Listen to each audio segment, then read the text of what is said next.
بسم اللہ کی برکت سے کیسے گناہگار کی بخشش ہو گئی۔ ایک گناہگار شخص کو مرنے کے بعد کسی نے خواب میں دیکھ کر پوچھا کہ اللہ تبارک تعالیٰ نے تیرے ساتھ کیا معاملہ کیا، تمہارے ساتھ کیا سلوک ہوا، وہاں پہ تمہارے ساتھ کیا برداؤ ہوا۔ تو اس مرنے والے شخص نے جواب میں کہا کہ ایک دن میں ایک مدرسے کے پاس سے گزر رہا تھا، ایک پڑھنے والے نے بسم اللہ الرحمن الرحیم پڑھی، اسے سن کر میرے دل میں اللہ تبارک و تعالیٰ کی شرینی یعنی کہ مٹھاس نے میرے دل پہ اثر کیا۔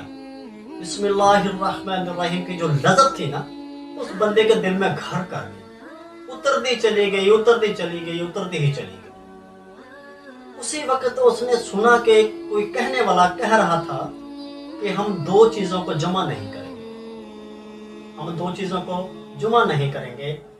نمبر ایک، اللہ تبارک و تعالیٰ کے نام کی لذت، نمبر دو، موت کی تلخی۔ پھر مرنے کے بعد پتہ چلا، اب وہ شخص بتا رہا ہے کہ پھر مرنے کے بعد مجھے پتہ چلا کہ اللہ تبارک و تعالیٰ نے مجھے بخش دیا ہے،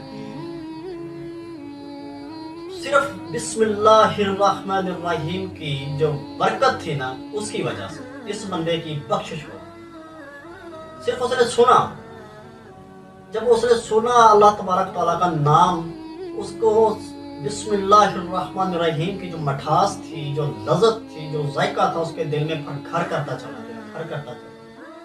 ایک ایسا ٹائم آیا کہ وہ اللہ تبارک تعالیٰ کو اپنے دل میں بسا بیٹھا۔ جب اللہ تبارک تعالیٰ کو اپنے دل میں بسا لیا جاتا ہے نا، تو پھر اللہ تبارک تعالیٰ بھی آپ کو اپنے دل میں بسا لیتے ہیں، وہ بھی اس بندے کے ہو جاتے ہیں، اس بندے کا پورا خیال رکھتے ہیں، اس بندے کو دیکھتے ہیں کہ یہ میرا پیارا بندہ میرا ذکر کرتا ہے۔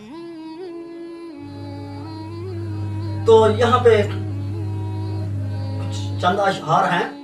رحمت حق بہا نامی جوید، رحمت حق بہا نامی جوید، یعنی کہ اللہ تبارک تعالیٰ کی رحمت قیمت طلب نہیں کرتی، بلکہ اللہ تبارک تعالیٰ کی رحمت جو ہے وہ تو بہانے تلاش کرتی ہے، وہ تو اپنے پیارے بندوں کو بخشنے کے بہانے تلاش کرتے ہیں۔ اور اللہ تعالیٰ جو ہے نا ہمارے، وہ صرف ہمیں بخشنے کے بہانے تلاش کر رہے ہوتے ہیں، نہ کہ قیمت طلب کریں۔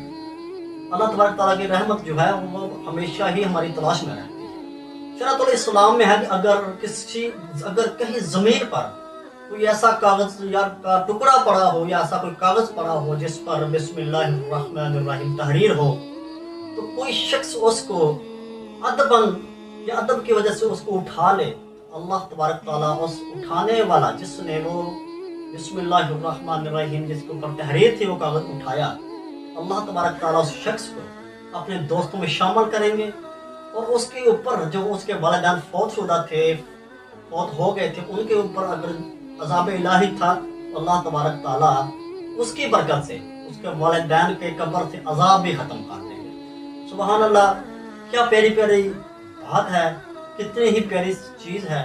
ہمارا دین دیکھیں ہمارے لیے کیا کچھ نہیں کہا۔ ہمارے دین میں ہر لفظ کے بدلے نیکی ہے، ہر کام میں اچھائی ہے۔ ہمارا دین جو ہے ہمیں اچھی ہی راستے پہ لے کے آتا ہے، اچھی باتیں ہی بتاتا ہے۔ اور قیامت کے دن وہ شخص جس نے اس کاغذ کا ٹکڑے کا ادب کیا جس کے اوپر بسم اللہ تحریر تھی، اللہ تبارک تعالیٰ اس شخص کو شہیدوں کے زمرے میں سے اٹھائیں گے۔ پیارے اسلامی بھائیوں، بدقسمتی سے آج کل عموماً اخبارات، اشتہارات وغیرہ میں بسم اللہ تحریر ہوتی ہے، اور ہمارے کچھ بھائی ہیں، ہمارے کچھ اسلامی بھائی جو ہیں، اس ان کاغذ کے ٹکڑوں کو ردی کے طور پہ چند سکوں کی خاطر فروخت کر دیتے ہیں۔ کاش کہ آیات مقدسہ کا ادب ہمیں نصیب ہو جاتا۔ میرے زندہ دل بھائیوں، ایسے اخبارات کی فروخت کرنے کی بجائے جن کے اوپر بسم اللہ تحریر ہوتی ہے، ان کو سمندر میں ٹھنڈا کر دیا کریں۔ میرے پیارے اسلامی بھائیوں، آپ بھی اللہ تبارک تعالیٰ اور پیارے محبوب کی محبت اور عظمت کی خاطر اخبارات کو بطور پڑیا بیچنے سے، فروخت کرنے سے گریز کیا کریں۔ اللہ تبارک تعالیٰ آپ کے اس ادب کا صلہ آپ کو ضرور عطا فرمائیں گے۔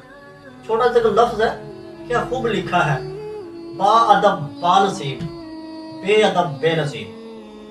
اللہ تبارک تعالیٰ سے دعا ہے کہ ہمیں نیک اعمال کرنے کی توفیق عطا فرمائے، اور ہمیں اپنے پیارے حبیب حضرت محمد مصطفیٰ صلی اللہ علیہ وآلہ وسلم کی محبت میں جینا مرنا نصیب فرمائے.